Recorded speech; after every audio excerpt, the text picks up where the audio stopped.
Jóvenes, buenas tardes, ¿cómo están? Buenas tardes. Buenas tardes. Buenas tardes.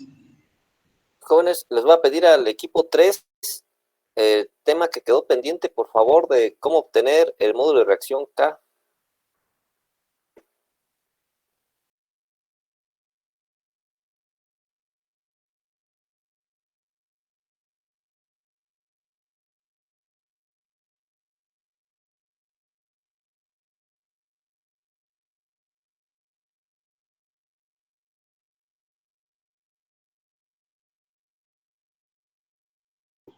Sí, ingeniero. La definición de la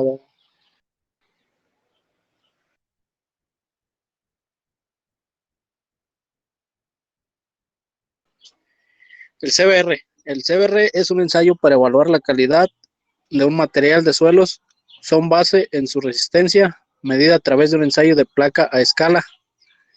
El significado de CBR en español, Relación de Soporte California, son las siglas en inglés de California Bearing Radio. Aunque en nuestro país se conoce también este ensayo por las siglas VRS, de valor relativo del soporte.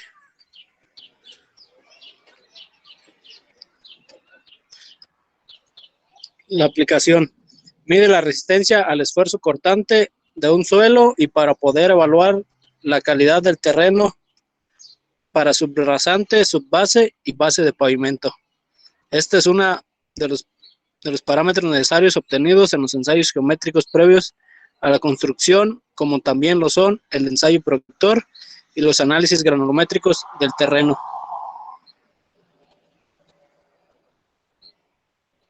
Su fórmula CBR es igual a suelo entre piedra picada por 100. Los valores cercanos al 0% representan a suelos de pobre calidad, mientras que los más cercanos al 100% son indicativos a mejor calidad. Y ahí tenemos una imagen del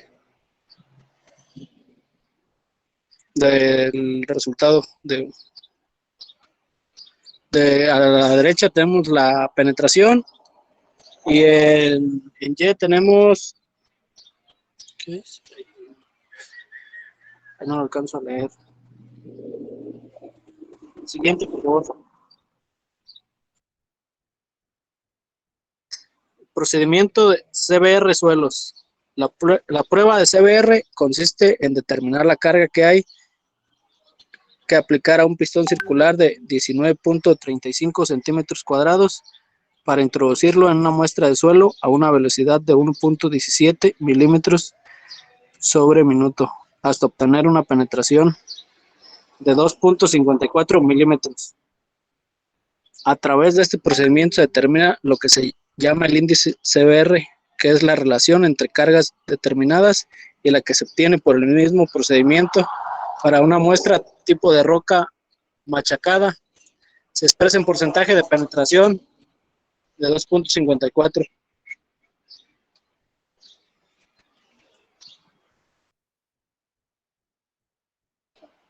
Y a continuación les vamos a presentar un video de la prueba.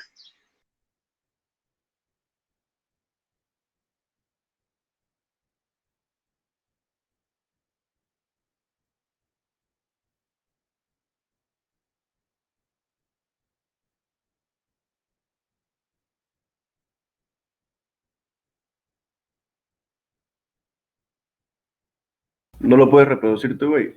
A mí no me deja reproducirlo. No, lo que pasa es que no tengo yo la computadora. Entonces. ¿No está ahí Cerdán tampoco? ¿No está Cerdán? Creo que no. A mí no me deja reproducirlo. Me dice... No se puede reproducir archivos multimedia. O a lo mejor no tengo reproductor.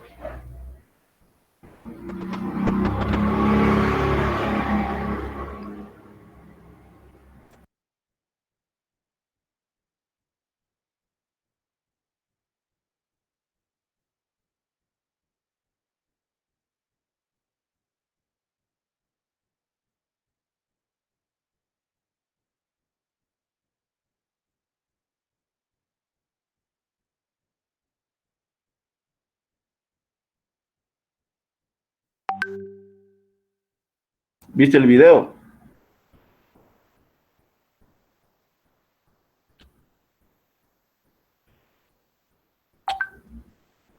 Francisco,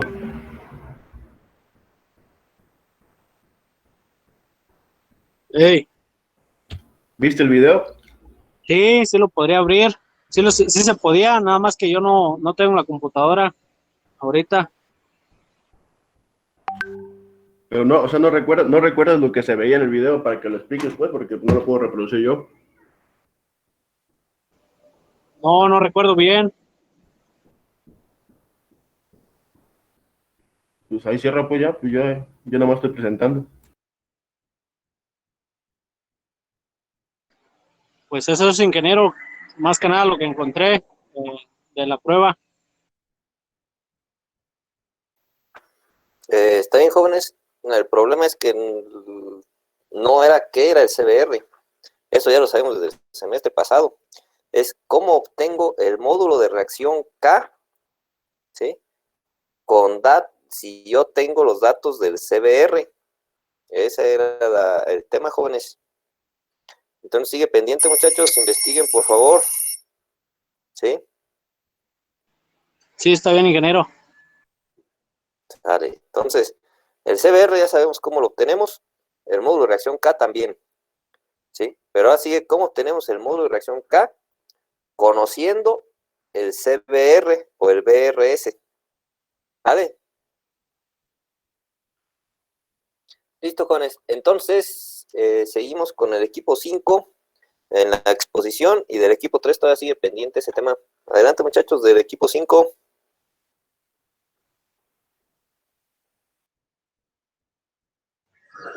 Sí, ingeniero, está bien. Ya mi compañero va a presentar.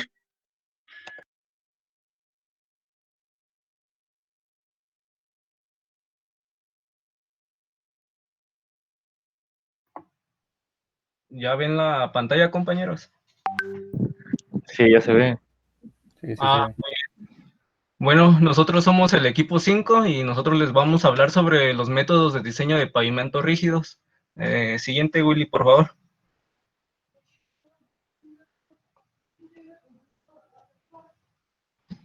Bueno, les voy a dar una introducción y ya a partir de aquí mis compañeros darán el desglose de cada uno de los métodos.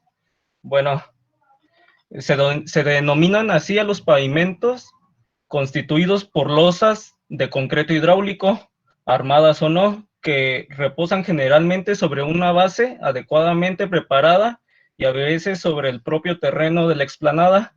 A causa de su rigidez, distribuyen las cargas transmitidas por el tráfico sobre un área relativamente amplia de la base o de la explanada. Este tipo de pavimento absorbe gran parte de los esfuerzos que se están ejerciendo sobre él. Siguiente, por favor. Bueno, el objetivo general es realizar la valoración de los diferentes criterios y métodos utilizados para los diseños de pavimento rígido, en consideración las condiciones especiales de tránsito, características de la subrasante, material de soporte del pavimento y características del concreto. Bueno, a continuación los dejo con mi compañero Marco.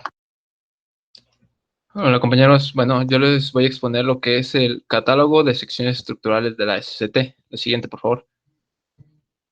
Bueno, este catálogo fue desarrollado por la SCT, más específicamente por su Dirección General de Servicios Técnicos, con el fin de ser una guía práctica para el estudio y elaboración de secciones estructurales de pavimento, es decir, ser la base para la construcción de nuevos pavimentos o para la rehabilitación de pavimentos rígidos ya existentes.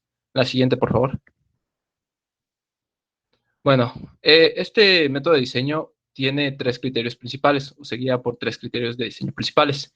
El primero de ellos es el ángulo del tránsito vehicular, que es un rango definido en términos de la suma de ejes sencillos equivalentes de 8.2 toneladas. Esto ya lo vimos el semestre pasado y ya sabemos bien qué es y por qué está compuesto, así que no voy a entrar en tantos detalles para ello, así que la siguiente, por favor. Bueno, para definir bien el rango de tránsito vehicular es necesario primero mostrar qué es el tránsito vehicular de diseño en sí, y es el tránsito proyectado futuro, que se calcula a partir del TDPA, último registrado o previsto.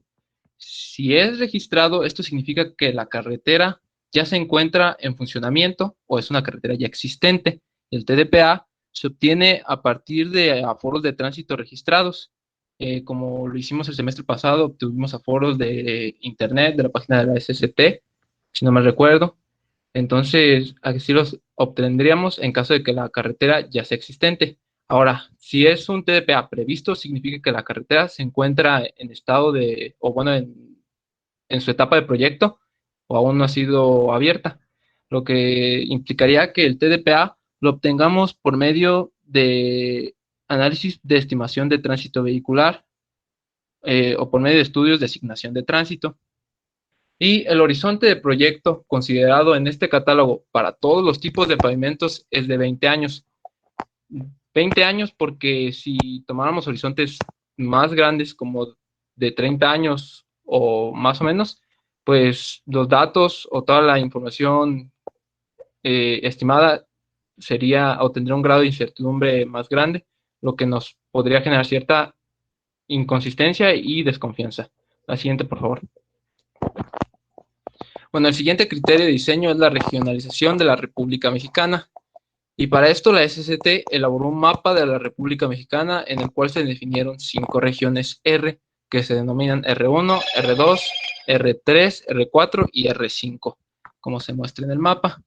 Y bueno, R1 se refiere a las condiciones de clima y de terreno natural más favorables para el comportamiento de los pavimentos, que vendría siendo el color verde ahí en el mapa. Y R5, al contrario, que es el color rojo, corresponde a las condiciones más adversas, mientras que R2, R3 y R4 son condiciones intermedias entre estas dos antes mencionadas.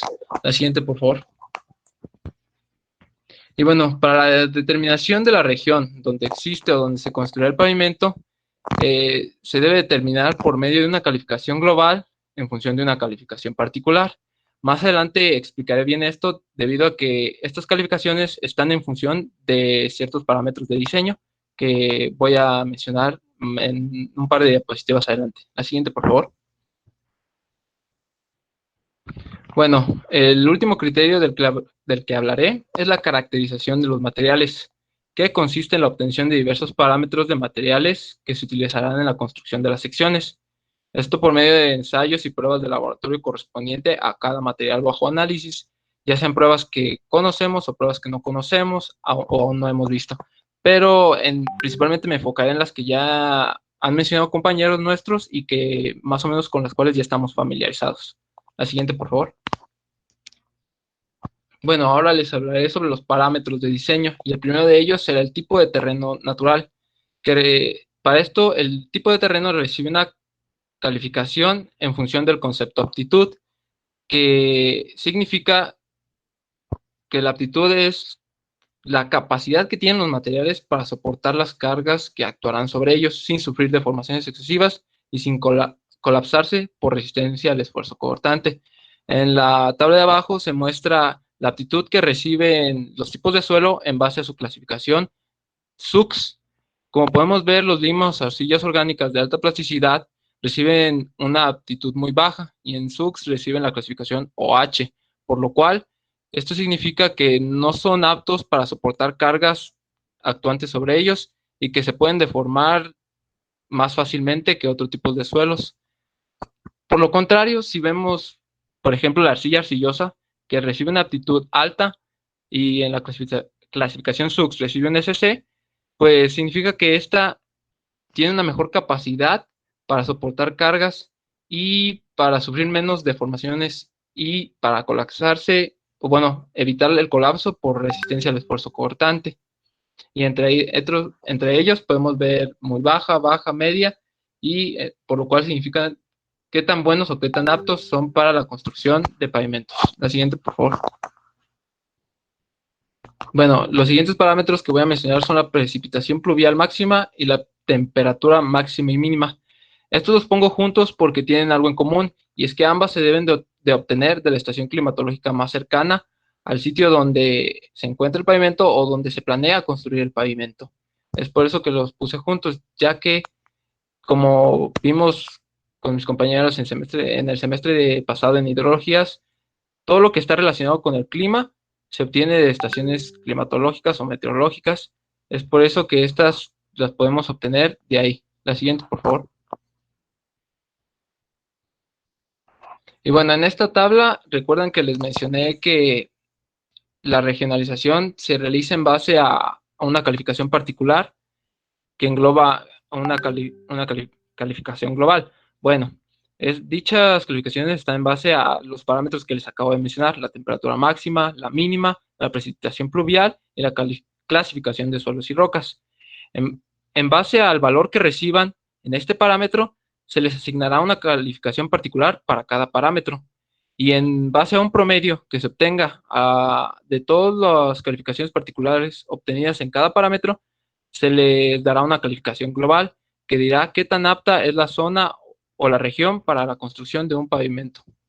La siguiente, por favor. Y bueno, los últimos dos parámetros que mencionaré son el módulo de ruptura y el módulo de reacción, que están ligados con el criterio de diseño de caracterización de los materiales. El módulo de ruptura es el parámetro que define la resistencia del concreto, obtenido a sus 28 días de edad, y pues ya los compañeros del equipo 3 nos expusieron mediante qué prueba se obtiene este dato, o que también se puede correlacionar directamente con el F'(C) mediante fórmulas. Luego tenemos el módulo de reacción K, que se define como el esfuerzo necesario para producir una deformación previamente establecida, y también los compañeros del equipo 3 expusieron que se obtiene mediante una prueba de placa realizada en campo, y pues está pendiente que nos mencionen que se puede obtener con una correlación con el CBR, así que no indagaré tanto en estos dos parámetros para que nuestros compañeros lo puedan mencionar más adelante. Así que a la siguiente, por favor. Los dejo con mi compañero Willy, que les expondrá algunos detalles más sobre este tema.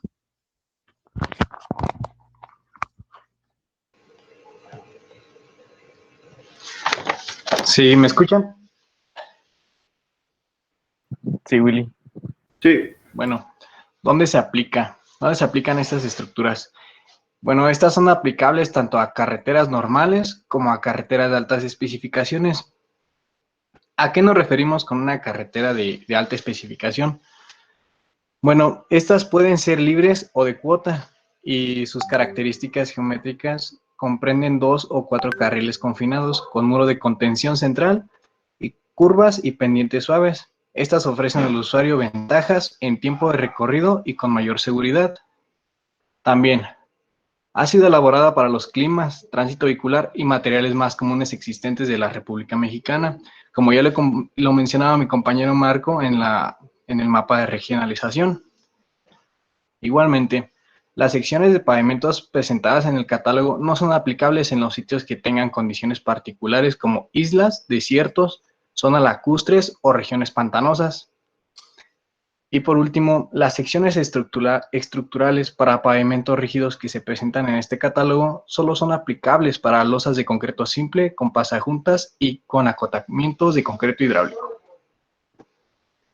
Bueno, en esta imagen les muestro lo que es las secciones estructurales de pavimentos. Están divididas por las regiones en las cuales se clasificó el mapa que mencionó mi compañero Marco, dependiendo de la sumatoria de ejes equivalentes. Esta es para una carretera normal, por ejemplo, en la región 1 con ejes equivalentes de menor o igual a 10 millones, tenemos que puede ser la carpeta asfáltica de 10 centímetros, una base hidráulica de 25 y una subbase igual de 25. En el caso de bases estabilizadas con cemento hidráulico, se consideran que un mínimo debe ser de 25 centímetros de espesor, porque si se utiliza menos espesor, estas tienden a tener fallos en la estructura. Ya hay varios archivos de esto mismo. Igual, en las carreteras de altas especificaciones, estas son las estructuras que se proponen por este catálogo. Y como conclusión de este catálogo, se puede decir que para definir una sección estructural es necesario definir el tránsito de proyecto, el horizonte de proyecto a 20 años, lo que había comentado mi compañero Marco, la región donde se ubica el pavimento y el tipo de carretera que se desea construir. Y de las secciones propuestas en este, El diseñador debe seleccionar la más conveniente de acuerdo a la disponibilidad de materiales y el costo de los mismos.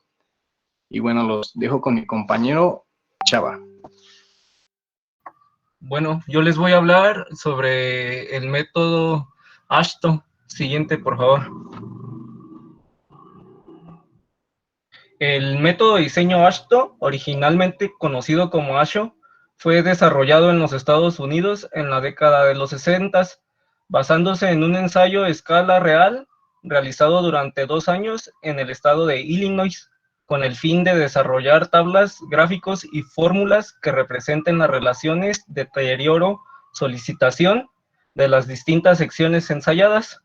Se ha elegido el método AASHTO porque, a diferencia de otros métodos, este método introduce el concepto de serviciabilidad en el diseño de pavimentos como una medida de su capacidad para brindar una superficie lisa y suave al usuario.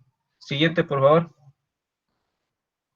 Bueno, aquí les voy a comentar sobre las variables de diseño y una de ellas es la del tiempo. Se consideran 2 variables: periodo de análisis y vida útil del pavimento. La vida útil se refiere al tiempo transcurrido entre la puesta en operación del camino y el momento en el que el pavimento requiere rehabilitarse, es decir, cuando éste alcanza un grado de serviciabilidad mínimo, mientras que el periodo de análisis se refiere al periodo de tiempo para el cual va a ser conducido el análisis, es decir, el tiempo que puede ser cubierto por cualquier estrategia de diseño.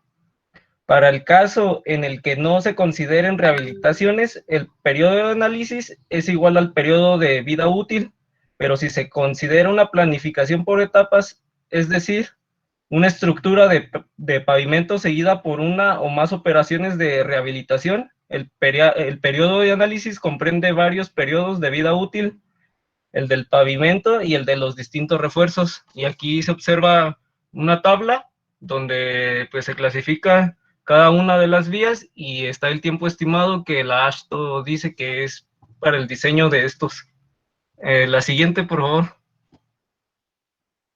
El tránsito. Bueno, en el método AASHTO los pavimentos se proyectan para que estos resistan determinado número de cargas durante su vida útil. El tránsito está compuesto por vehículos de diferentes pesos y número de ejes que producen diferentes tensiones y deformaciones en el pavimento, lo cual origina distintas fallas en este. Para tener en cuenta esta diferencia, el tránsito se transforma a un número de cargas por eje simple equivalente de 18 kips, que vienen siendo los 80 kilonewton, o ISILs, de tal manera que el efecto dañino de cualquier eje pueda ser representado por un número de cargas por eje simple. La siguiente, por favor. La confiabilidad. Cabe resaltar que cuando hablamos del comportamiento del pavimento nos referimos a la capacidad estructural y funcional de este, es decir, a la capacidad de soportar las cargas impuestas por el tránsito y asimismo de brindar seguridad y confort al usuario durante el periodo para el cual fue diseñado. Por lo tanto, la confiabilidad está asociada a la aparición de fallas en el pavimento, y la desviación estándar sería el cambio de trayectoria que lleva a algo o a alguien. Y aquí se observa las condiciones que tiene el método AASHTO y las desviaciones que ellos mismos rigen. La siguiente, por favor.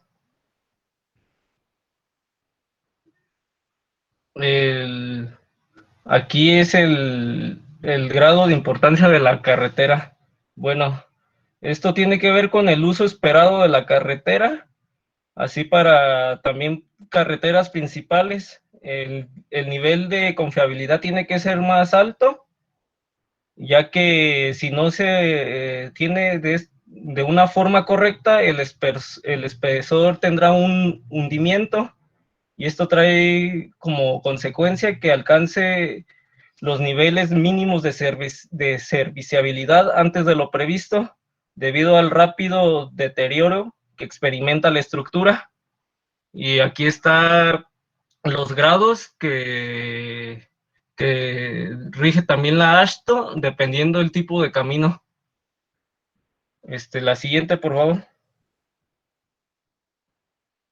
Y la serviciabilidad. Cuando el conductor circula por primera vez o repetidas ocasiones sobre una vialidad, experimenta la sensación de seguridad o inseguridad dependiendo de lo que ve y del grado de dificultad para controlar el vehículo. El principal factor asociado a la seguridad y comodidad del usuario es la calidad de rodamiento, que depende de la regularidad o rugosidad superficial del pavimento. Esto de la rugosidad es lo que se le conoce a los pavimentos cuando está cortado, cuando lo van cortando. El diseño estructural basado en la serviciabilidad considera necesario determinar el índice inicial como el final, y el final ocurre cuando la superficie del pavimento ya no cumple con las expectativas de comodidad y seguridad exigidas por el usuario. Y aquí están las clasificaciones, y lo que se muestra esto de PT es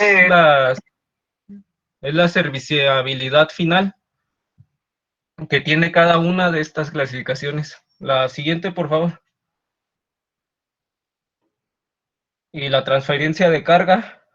La efectividad de transferencia de carga entre las losas adyacentes depende de varios factores, que es la cantidad de tráfico, la utilización de pasajuntas y la del soporte lateral de las losas. Para la utilización de pasajuntas es la manera más conveniente de lograr la efectividad en la transferencia de cargas, por lo que se recomienda su utilización cuando el tráfico pesado sea mayor al 25% del tráfico local y el número de ejes equivalentes de diseño sea mayor a los 500 millones. Los dejo con mi compañero Wilfrido y él seguirá explicando sobre este método. Bueno, como tenemos aquí las propiedades de los materiales, trataré de no abundar mucho en el tema, ya que igual compañeros ya lo han explicado anteriormente. Bueno, en el módulo de reacción K, pues es la relación de la presión necesaria para producir una deformación dada. ¿Cómo se obtiene? Se obtiene mediante este deflectómetro de impacto. Se usa para pavimentos flexibles, semirrígidos y rígidos. Este ensayo es usado para obtener el módulo de reacción de la subrasante y nos va a permitir evaluar la resistencia de la capa de diseño. E igualmente este factor nos va a dar una idea de cuánto se asienta la subrasante. Aquí en la nota nos describe que, puesto que la prueba de carga sobre la placa requiere de tiempo y es costosa, el valor K es estimado generalmente por la relación con otros ensayos simples, como el CBR y las pruebas R. Esto es lo que nos iban a explicar lo del equipo 3, que posteriormente lo harán. Y bueno, el resultado es válido porque no se requiere la determinación exacta del valor K.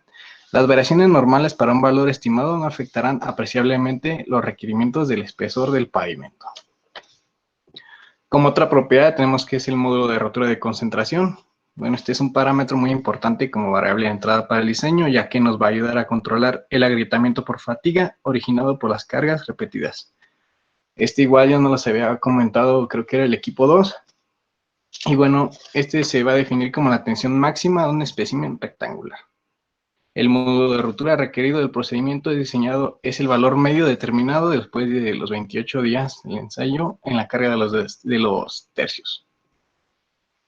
Otra propiedad es el módulo de elasticidad. Bueno, esa es la propiedad mecánica que refleja la habilidad que tiene el concreto para deformarse elásticamente, para evaluar la deformación del material. Las deflexiones, curvaturas y tensiones, estas están relacionadas al módulo de elasticidad, y el parámetro que indica la rigidez y la capacidad de distribuir las cargas que tienen sobre la losa. Ahora, las características estructurales.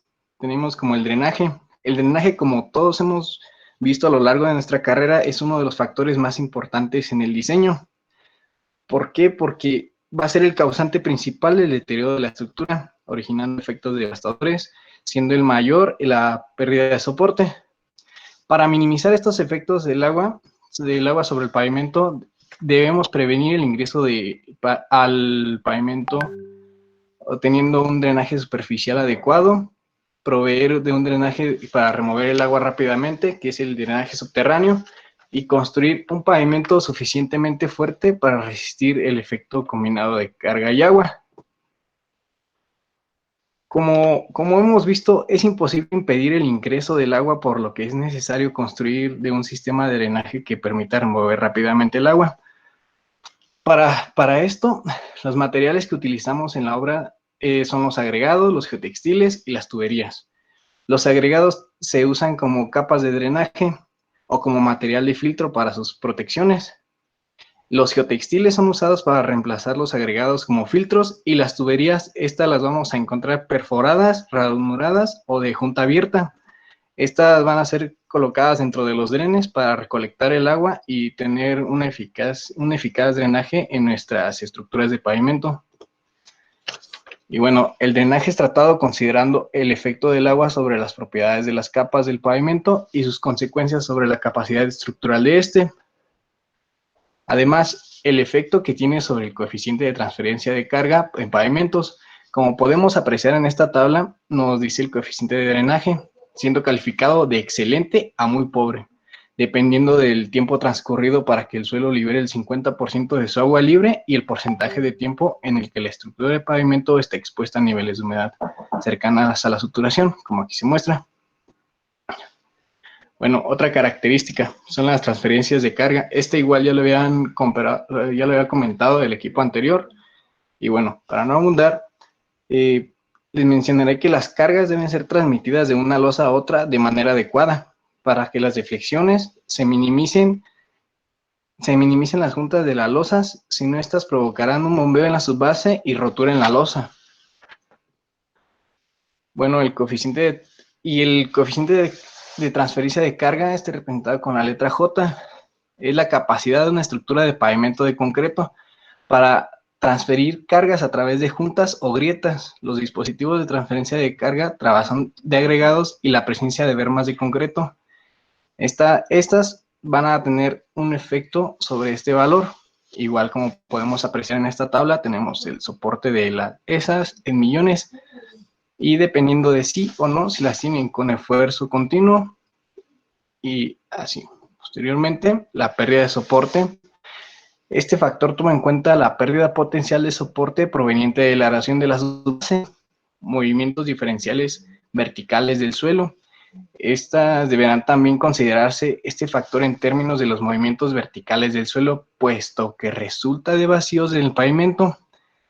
Aun cuando se utilice una subbase no erosionable, por los movimientos verticales que ésta va a llegar a sentir, pueden desarrollarse vacíos, y esto pues va a reducir la vida del pavimento. Como en esta tabla podemos ver, los valores dependen del tipo de material, ya sea base granulada, mezclada o agregados, y nos arroja los valores de la pérdida de soporte. Y bueno, los dejo con mi compañero. Buenas tardes, compañeros. Bueno, yo les voy a hablar sobre el método de la PCA, de la Portland Cement Association. Bueno, en este apartado de la exposición les vamos a exponer los principales criterios de diseño y los criterios de falla de este método. La siguiente, por favor. Bueno, las generalidades del método. Bueno, para empezar, es un método empírico mecanicista, que como ya lo sabemos, los empíricos mecanicistas constan de dos partes, lo que es algún software de diseño o tablas o algo ya predeterminado, y lo empírico del campo, las muestras y lo observado en el sitio. Bueno, otra de las generalidades es que está calibrado en ensayos de campo y rutas de servicio, lanzado originalmente en 1966 y revisado y hecho algunas modificaciones en 1984. Limita las tensiones desarrolladas en el pavimento, criterios de verificación por fatiga, limitante para bajo tránsito pesado. Otra de sus generalidades es que limita las deflexiones desarrolladas en bordes y esquinas, criterios de verificación por erosión, limitante para elevado tránsito pesado, y recientemente ha lanzado una versión para vías de bajo volumen de tránsito pesado, que es ACPA, y el programa Street Path. La siguiente, por favor. Bueno, como ya les comentaba, el método es aplicado para pavimentos simples con pasajuntas, con refuerzos discontinuos y con refuerzos continuos. Los pavimentos de concreto simples o con pasajuntas se construyen sin acero de refuerzo. Sin embargo, se instalan barras lisas de acero liso, denominadas pasajuntas. En cada junta de contracción como elemento de transferencia de cargas, empleándose espaciamientos relativamente cortos entre juntas para controlar el agrietamiento. Como ya lo comentó ahorita mi compañero Wilfrido, para la mejor transferencia de cargas, es para eso es que nos ayudan las pasajuntas, y este método también las toma en consideración, al igual que la mayoría de los métodos. La siguiente, por favor.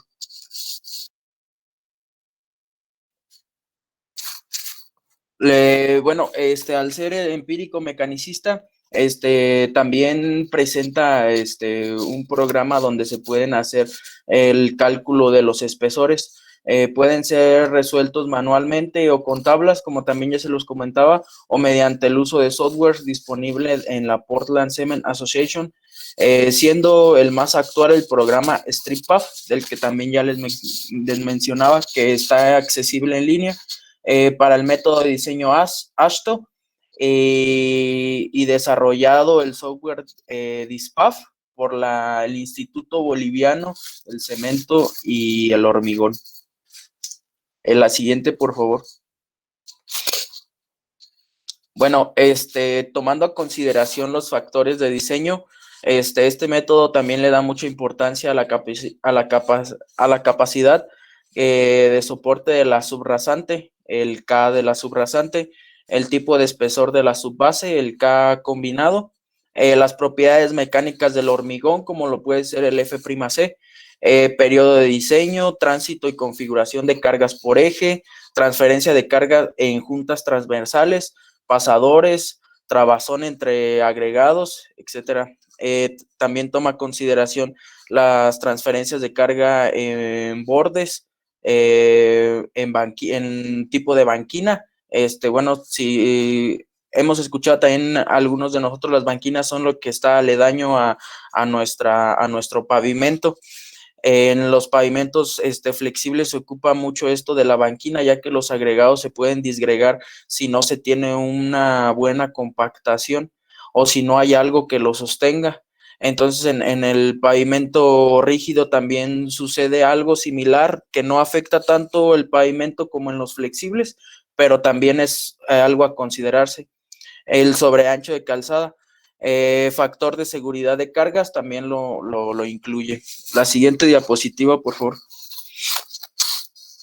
Bueno, aquí nosotros podemos ver el esquema de que nuestro método nos hace hincapié en las partes más críticas de nuestro pavimento. En la parte izquierda podemos ver la posición crítica de la carga para deformaciones. Como lo podemos ver en la parte de arriba, los ejes se están acoplados se podría decir que junto a la junta transversal como a la junta longitudinal. Entonces ahí es el punto más crítico para la carga de deformaciones. Mientras que la posición crítica para la carga para las tensiones de flexión, nosotros las podemos ver exactamente a la mitad de nuestro bloque, de nuestra losa, donde es la parte más crítica, donde recibe más flexión. Es un poco diferente las deformaciones de estas dos. La siguiente, por favor. Bueno, la ACTMC 78 es el que regula los criterios de laboratorio para este método.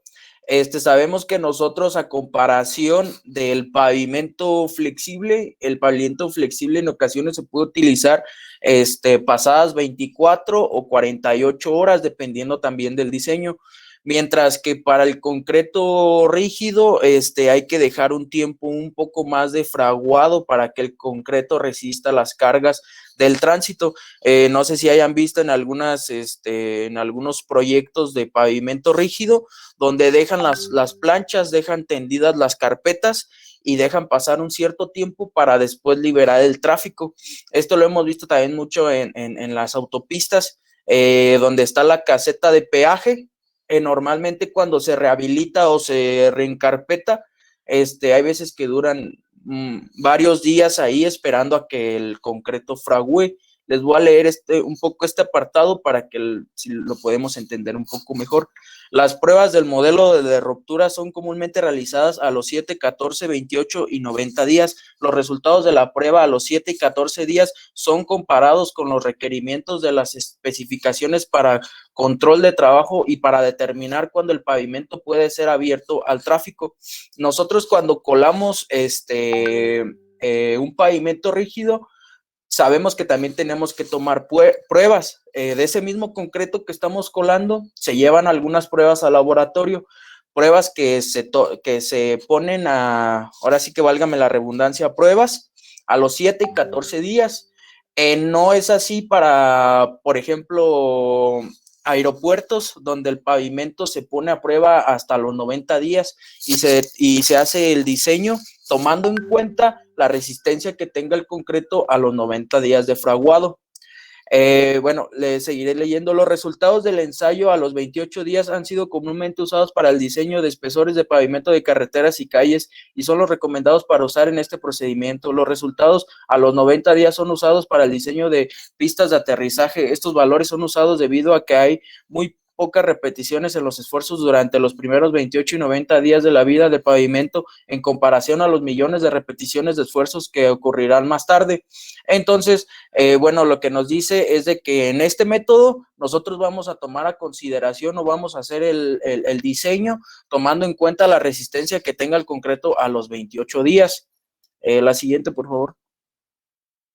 Bueno, aquí tenemos una gráfica con la que nos podemos ayudar, donde están graficados en el eje de las X la edad del pavimento y en la siguiente, en el eje Y está graficado la deflexión. Entonces, nosotros tenemos dos gráficas, una para los 90 años y otra para para los 90 días y para los 28 días.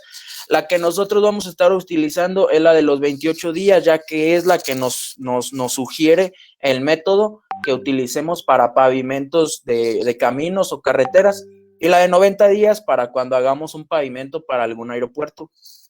La siguiente, por favor. Bueno, también se toma en consideración el valor K de la subrasante y de la subbase. Como ya sabemos, la prueba es a base de placas con un determinado diámetro en pulgadas y una determinada presión en PSI. Lo que aquí nos arroja son efectos de la subbase no tratada, o sea, una subbase, por así decirlo, natural, un terreno natural, y el valor K, dependiendo del diámetro en pulgadas de la placa y del PSI, o bueno, la carga que se le aplique al terreno. La siguiente, por favor. Bueno, aquí en la siguiente ya tenemos valores K de diseño para sus bases tratadas con cemento. Es prácticamente lo mismo, solo lo que cambia es el tratamiento que se le hace a la subbase. La siguiente, por favor. Bueno, el periodo de diseño. Sabemos, bueno, para no abundar tanto en la definición del periodo de diseño, creo que la mayoría de nosotros desde el semestre pasado ya comprendimos lo que era el periodo de diseño o la vida del pavimento. La definición que nos da este método es que se toma consideración desde la primera vez que se abre al tránsito hasta el día que se vuelvan a reencarpetar. Sí, la vida de un pavimento de hormigón puede variar desde menos de 20 años en algunos proyectos. Esto se toma mucho en consideración con tráfico mayor de lo originalmente estimado o que han tenido defectos de diseño, materiales o construcción defectuosa. Y aquí vamos a hacer mucho hincapié porque lo que el método nos proporciona es que más de 40 años si el proyecto se hace de buena manera. Entonces nosotros como ingenieros civiles tenemos que darle mucha importancia a la estimación del tránsito, o sea, no hacerlo nada más por hacerlo, como sí se dice. Sí. Bueno, entonces nosotros podemos tener un pavimento que dura hasta 40 años si lo colamos bien, si utilizamos buenos pavimentos y si estimamos bien el tránsito. Que aquí, como lo podemos ver, es prácticamente el doble de la vida del pavimento si lo hacemos bien. La siguiente, por favor. También algo a considerarse lo que es el tráfico, la cantidad y los pesos de las cargas axiales pasadas esperadas durante la vida de diseño son los factores principales en el diseño de espesores de pavimentos de hormigón. Estos se derivan de las estimaciones estas son las 3 estimaciones que el método toma más a consideración: tráfico promedio diario en ambas direcciones de todos los vehículos, el ADT, tráfico promedio diario de camiones en ambas direcciones y las cargas axiales de los camiones. La siguiente, por favor. Bueno, un poco de información sobre el ADT. Es obtenida de conteos especiales del tráfico o de mapas de volumen de tráfico del estado, del condado o de la ciudad. También nos dice el método que no es necesario seguir alguna regla o algún manual sobre la estimación de tráfico, simplemente nos exige hacer el sondeo. La siguiente, por favor.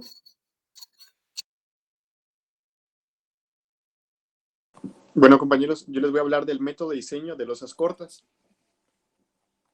La siguiente, por favor. Cuando nos Compañero, a ver, te interrumpo. Sí, dígame. Yo creo que le seguimos para la siguiente clase, Luis, porque ahorita ya se nos terminó el tiempo. ¿Sí? Más bien ahorita, jóvenes, si tienen alguna pregunta, ahorita la checamos de una vez. ¿No, jóvenes? ¿Todo claro? Bueno, jóvenes, pues realmente muy buena la información. Veo que su exposición está muy completa. ¿Sí? También para todos quiero que vean, jóvenes, de que las exposiciones anteriores no son nada más porque se me ocurrió a mí. ¿Sí? Si se fijan, todas las exposiciones previas se concretan aquí en los métodos de diseño.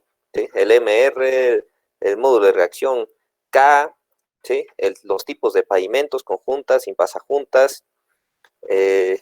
Entonces, todos, jóvenes, aquí se concretan, todas las vamos a necesitar aquí. Entonces, por eso la importancia de que también queden claras y de que las vayan repasando, jóvenes, ¿sí? Para poder entender mejor los métodos de diseño e irnos más rápidos cuando ya estemos diseñando, ¿sí? Entonces, ¿alguna duda, muchachos, al respecto? ¿Todo claro o no se entendió nada? Bueno, sí, esperemos que todo claro. Realmente sí, al menos yo lo vi muy completa la información. Nada más esperemos al compañero con losas cortas. Esas losas cortas, jóvenes, se está utilizando más hacia en Sudamérica, ¿sí? Aquí en lo que es en México y Norteamérica todavía ahí no se aplica mucho, ya las analizaremos más a detalle, ¿sí? Entonces, nada más otro comentario, jóvenes. El día de mañana no voy a poder estar en videollamada, entonces nos veríamos el día miércoles, ¿sí? Sí, está bien, ingeniero. Está bien, ingeniero. Ok. Está bien. Bueno, jóvenes, pues que tengan buen fin de semana, que descansen y nos vemos el miércoles entonces. Gracias, Gracias, ingeniero. igualmente. Se la pasé bien. Gracias.